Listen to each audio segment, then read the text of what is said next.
شروع اللہ کے نام سے جو بڑا مہربان نہایت رحم کرنے والا ہے۔ بسم اللہ الرحمن الرحیم۔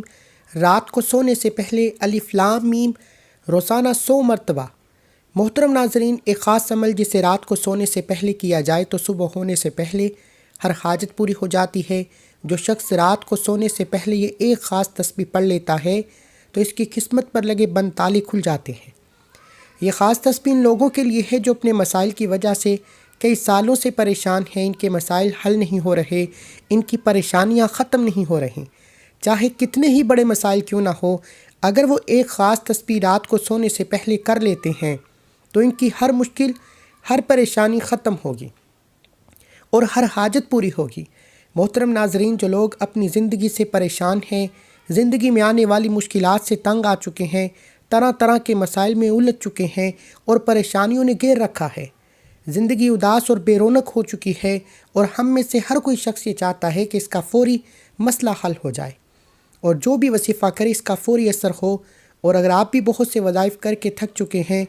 اور آپ کو کوئی فائدہ نہیں ہو رہا، تو بس یہ ایک تسبیح جو کہ آج ہم آپ کو بتانے جا رہے ہیں، ہمارے بتائے گئے طریقے کے مطابق اگر آپ اس کو پڑھنا شروع کر دیتے ہیں تو اللہ پاک غیب سے ایسے انتظام فرمائے گا کہ آپ کے مسائل خود بخود حل ہونا شروع ہو جائیں گے۔ جو رشتوں کی وجہ سے پریشان ہیں، رشتوں کی بندش کی وجہ سے پریشان ہیں، مالی مسائل اور رزق کی تنگی میں ہیں، رزق میں بے برکتی ہے، زندگی میں مایوسی ہے، گھر میں نفرتیں ہیں، الجھنیں ہیں، ٹینشن پریشانی ہے، نظر بد ہے، حاسدین کے حسد کا شکار ہیں، بے اولادی کا شکار ہیں، یا اولاد کے مستقبل کی وجہ سے پریشان ہیں، یا اولاد کی نافرمانی کی وجہ سے پریشان ہیں، مقروض ہیں، بے گھر ہیں، آپ کی کرائے کے گھر پر رہتے ہیں اور چاہتے ہیں کہ آپ کا اپنا ذاتی گھر ہو، زندگی کے کسی بھی مسئلے میں آپ الجھے ہوئے ہیں۔ الف لام میم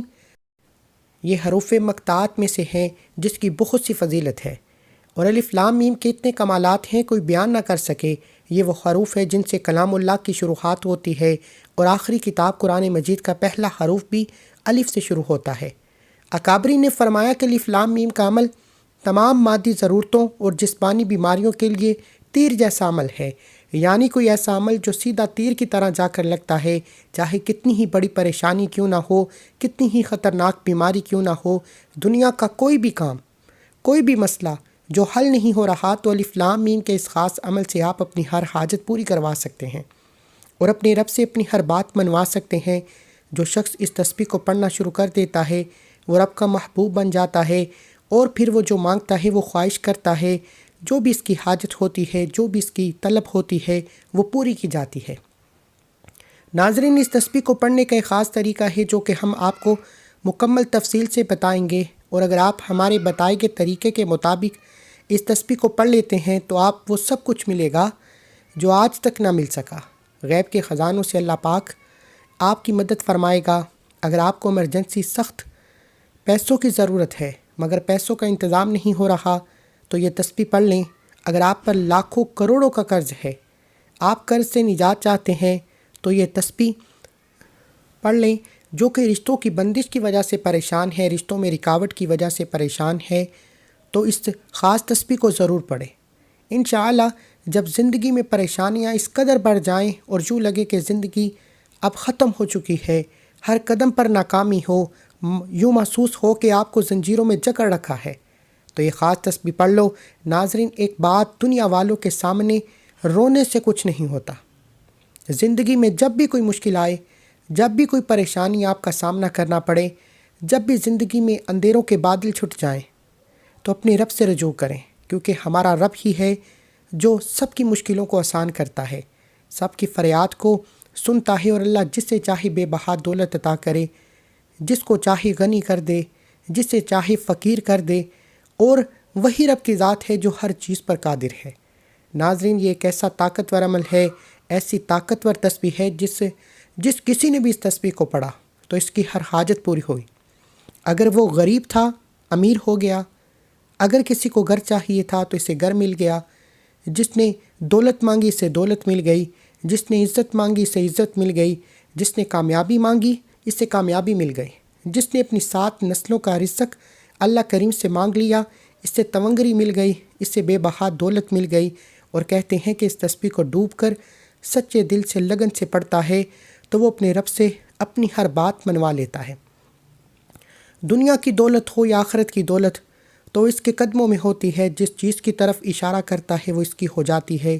اور جو خواہش کرتا ہے، جو طلب کرتا ہے، پوری ہوتی ہے، کیونکہ اللہ پاک اپنے محبوب بندوں کی کوئی بات رد نہیں کرتا، اور ان کی ہر دعا قبول ہوتی ہے۔ ناظرین، اس عمل کو آپ نے عشاء کی نماز کے بعد کرنا ہے، تنہائی میں بیٹھ کر کرنا ہے، اور جب آپ اس عمل کو کریں تو پاک صاف جگہ ہو اور پاک ہی آپ کا لباس ہو، اور باوضو ہو کر ہی آپ نے اس عمل کو کرنا ہے۔ ناظرین، آپ نے ہمارے بتائے گئے طریقے کے مطابق ہی اس عمل کو کرنا ہے۔ چاہے تو آپ اس عمل کو لکھ لیں تاکہ آپ کو یاد رہے، یا پھر آپ اس ویڈیو کو سیو کر لیں۔ عمل یہ ہے کہ آپ نے عشاء کی نماز کے بعد قبلہ کی طرف بیٹھ کر اس عمل کو کرنا ہے۔ آپ نے ایک سفید کاغذ لینا ہے، اس پر آپ نے الف لام میم اس طرح سے لکھنا ہے جیسے آپ کو اس وقت سکرین پر لکھا ہوا نظر آ رہا ہے، اور پھر آپ نے اسے اپنے سامنے دیوار پر لگا دیں اور تھوڑے فاصلے پر بیٹھ جائیں، اور اتنے فاصلے پر آپ جائیں نماز پر بیٹھ جائیں کہ آپ اس کاغذ پر لکھے ہوئے لفظ کو بآسانی دیکھ سکیں۔ اپنی جگہ پر بیٹھنے کے بعد آپ نے اپنے مقصد کو اپنے ذہن میں لانا ہے۔ جو بھی آپ کا مقصد ہے، جو بھی آپ کی حاجت ہے، اپنی حاجت کو اپنے ذہن میں رکھتے ہوئے اور کاغذ پر لکھے حرف کو یعنی الف لام میم کو دیکھتے ہوئے ایک تسبیح آپ نے الف لام میم کی پڑھنی ہے، اور تسبیح مکمل کرنے کے بعد اپنے رب سے روتے ہوئے، کریا راضی کرتے ہوئے اپنے مقصد کے لیے دعا مانگے۔ انشاءاللہ آپ کی ہر حاجت پوری ہوگی، آپ کو ہر مقصد میں کامیابی ضرور ملے گی۔ اللہ ہمارے ساتھ ہے۔ جب انسان زندگی میں کسی مقصد میں ناکام ہوتا ہے تو قرآن اس کو بتلاتا ہے، اور تمہارے چاہنے سے کچھ نہیں ہوتا جب تک اللہ رب العالمین نہ چاہے۔ توجہ کیجیے گا، جب انسان کسی قسم کے نقصان سے دوچار ہوتا ہے تو قرآن اس کی ڈارس بند آتے ہوئے انسان کو آگاہ کرتا ہے کہ اللہ کی جانب سے آزمائش کے طور پر تم کو جان میں، مال میں، پھلوں وغیرہ میں کچھ نقصان پہنچائیں گے ضرور، لیکن صبر کرنے والوں کے لیے بڑی خوشخبری بھی ہے۔ اسی طرح جب انسان خود کی زندگی کے مقصد کے تئیں سوچتا ہے، اس کا ہدف طے کرنا چاہتا ہے، تو قرآن اس پر واضح کر دیتا ہے کہ خالق کائنات نے یہ اعلان کر دیا، میں نے جنوں اور انسانوں کو فقط میری عبادت کے لیے پیدا کیا ہے۔ یہ سورہ الذاریات کی آیت نمبر 52 کا ترجمہ آپ کے حوالے کیا۔ جب انسان کا دل دنیا اور دنیا والوں کی مکاریوں کی وجہ سے ٹوٹ جاتا ہے تو قرآن اس کے سامنے یہ حقیقت بیان کر دیتا ہے، دنیاوی زندگی سوائے دھوکے کے سامان کے کچھ بھی نہیں ہے۔ سورہ حدید میں آیت نمبر 20 میں ترجمہ ہے۔ یہ تو صرف چند مثالیں ہیں، ورنہ انسان زندگی کا کوئی گوشہ ایسا نہیں جس کو قرآن نے تشنا نہ چھوڑا ہو۔ البتہ یہ ضرور ہے کہ ہم قرآن مجید کو چھوڑ بیٹھتے ہیں، اس لیے ہماری زندگی کی کشتی مسائل کے سمندر میں مسلسل ہچکولے کھا رہی ہے۔ ہم نے قرآن سے دور کر کے خود کو اس کٹہرے میں لا کھڑا کیا ہے، جس کا روز قیامت کا نقشہ قرآن مجید نے ان الفاظ میں کھینچا ہے۔ رسول صلی اللہ علیہ وآلہ وسلم کہیں گے، یا رب، میری قوم اس قرآن کو بالکل چھوڑ بیٹھی تھی، آج ہمارے گھر میں کامیابی کی یہ کنجی جزدان میں لپٹی ہوئی رکھی ہے، لیکن ہم ہے کہ دنیا میں اپنے مسائل حل کرنے کے لیے در بدر کی ٹھوکریں کھا رہے ہیں۔ ہمیں نہ اپنی زندگی کے مسائل کے حل مل رہے ہیں، نہ آخری زندگی کے۔ اللہ پاک ہمیں قرآن کو پڑھنے، سمجھنے اور اس پر عمل کرنے کی توفیق عطا فرمائے۔ آمین ثم آمین۔ اللہ تعالی ہم سب کا حامی ناصر ہو۔ آمین ثم آمین۔